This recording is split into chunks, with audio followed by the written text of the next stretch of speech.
and welcome to the 64 Doors. Today we're going to open door 22. This is a special archetype and we call it the invitation.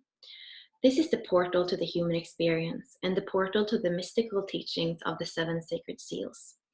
In the gene keys, it has a sister transmission in the 55th gene key that is the evolution of consciousness and that goes from the shadow of victimization to the gift of freedom. And the 22 is the process of involution, of divinity coming down into form. And in this transmission, Richard Rudd speaks about the bardo states, the in-between states, when we have lived one life and we go back to that ocean of all the experiences and everything that has ever been human. And when we're there, we might get an invitation again to come down to the human plane. And we need to say yes to that in order for it to happen. And that is knowing that when we come down to earth, we're going to be in a body that is not forever. We're going to be with other people and in relationships that are not forever. We're going to have senses. We're going to have emotions. We're going to have a notion of the past and of the future. So we are saying yes to coming down to something that is going to lead to suffering and to joy. And it's only through that suffering, to saying yes to that experience, that we can actually transcend it and start to experience graciousness and grace. And that is in a simple sense what the 22 is about, is that invitation that we get of a human experience and how we say yes to that and how we embody that experience. So I want to take some time to look at it from a human design perspective and from a gene key perspective to make sure that we understand a little bit more tangibly how we can understand what this archetype does for us in everyday life and how the energy feels. And I also want to be able to point out, if you have it in your chart, whether it's in your hologenetic profile or your human design chart, what are the characteristics that can show up for you. So we're going to start with human design as usual. In human design, we can see that the 22 comes out of the emotional center and it meets the 12 from the throat center. And this is the channel of openness. A design of a social being. It's the knowing circuit and it's a manifested channel. And here you can see the reference theme. Yours is a life of passion and of following your feelings. However, your lesson is to wait before you act or speak. The more patient you are, the clearer your emotions can be and the more powerful your influence. And we can also go and look a little bit more at the characteristics. So these can be things when you have the 22 in your chart. We know it's an emotional gate from the emotional center, and how can it express itself? What is this archetype living through you? So we have the internal motivator.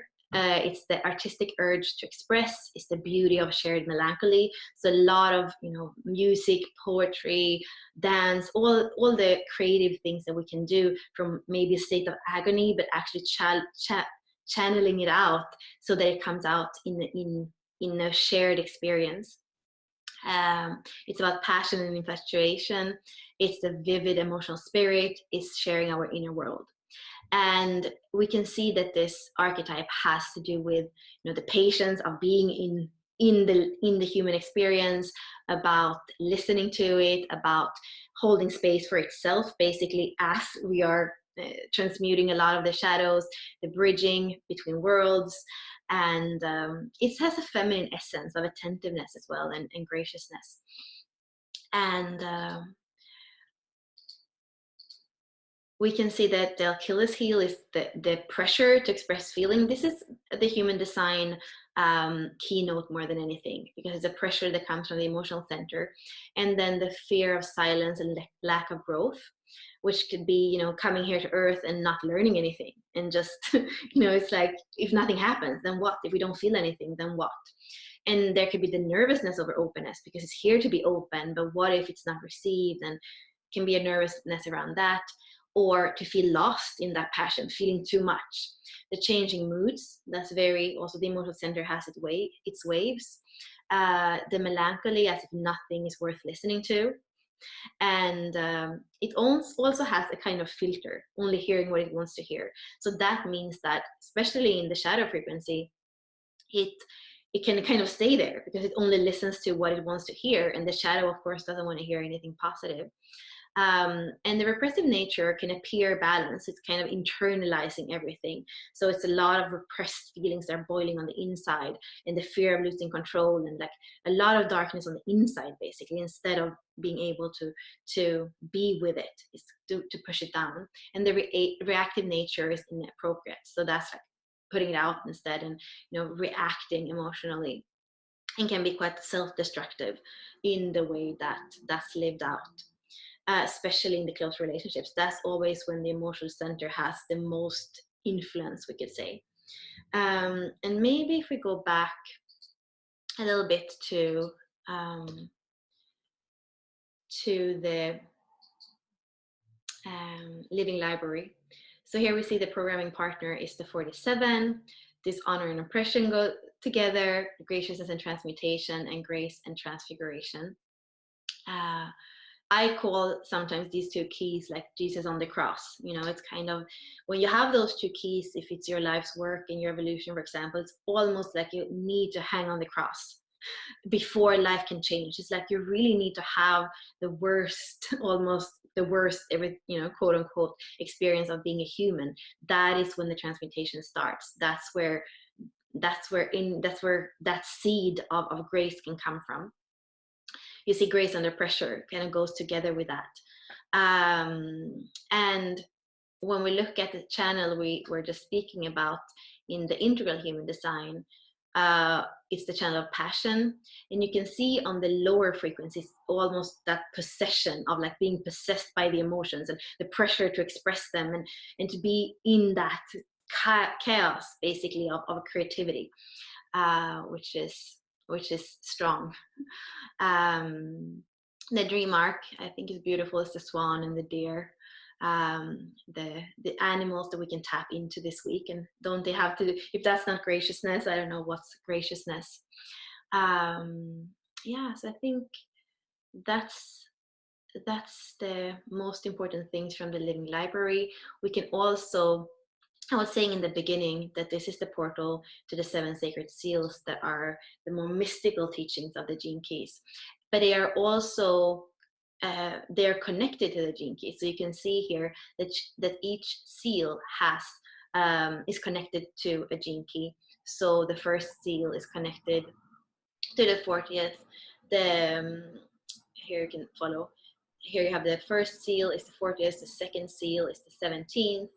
Third seal is the 25, the fourth seal is the 43, the fifth seal is the 4th, and the sixth seal is the 63 that we have just been in, and then the 7th seal is the 22. So this is also something that you can look at in the archetype. Some of the resources that we have gathered has to do with the 7 sacred seals. Is also, Richard has done recordings. It's a course that you can take as well. I would say if you have any of these gene keys that I just mentioned in your chart, you are probably, you have the coding somehow for these mystical teachings in you. So I would probably go and find out a little bit more about them. You can also see that there is, an archangel that is connected to each one of the seals. And yeah, there is so much to say about them, but this is really a portal, an invitation to go deeper in the 7 sacred seals. And the 22 also have to do with, divinity coming down into form, but it's also purifying form, consciousness, coming into form, and eventually it's the rainbow body, the highest states of what a human body can become. From the 7 sacred seals, I wanted to bring it back to something more tangible and give you some questions for contemplation so that you can feel into how this energy moves through you and through your life. So where in your life do you create drama? Are you aware of that, or does it kind of blow up on you? How do your moods affect others? Do you bring them with you in your wave? Have you ever held so much inside that you eventually exploded? Does what you feel on the inside show on the outside, or are you repressing it? Do you have feelings or experiences that you reject because you feel like they are inappropriate or bad? Are you a good listener, or do you filter out the things that you don't want to hear? How are you creative? Do you let that come out? or do you feel this pressure to express but you don't know how to do it? Where can you bring in more graciousness to your life? That's probably one of the main questions this week. How can you invite more of um, that feminine quality in your life? And then I also want to invite you this transit to really look at our portal guardians. So we have an interview with Simone, who was channeling the 22 through a painting, and we're speaking about how that came to happen, and it's also connected to the Delta. We also have Joanna, who has the 22 in her chart, and she's going to channel for us what this archetype means for her. And there's also an audio that Richard did on the 13th that is connected to the 7 sacred seals. So there's a lot of information. Like I said in the beginning, it's a very, very broad key, and that's why we are calling it the portal, or the invitation to go in and to see that it's so rich. You could basically stay with this one transmission forever. So thank you so much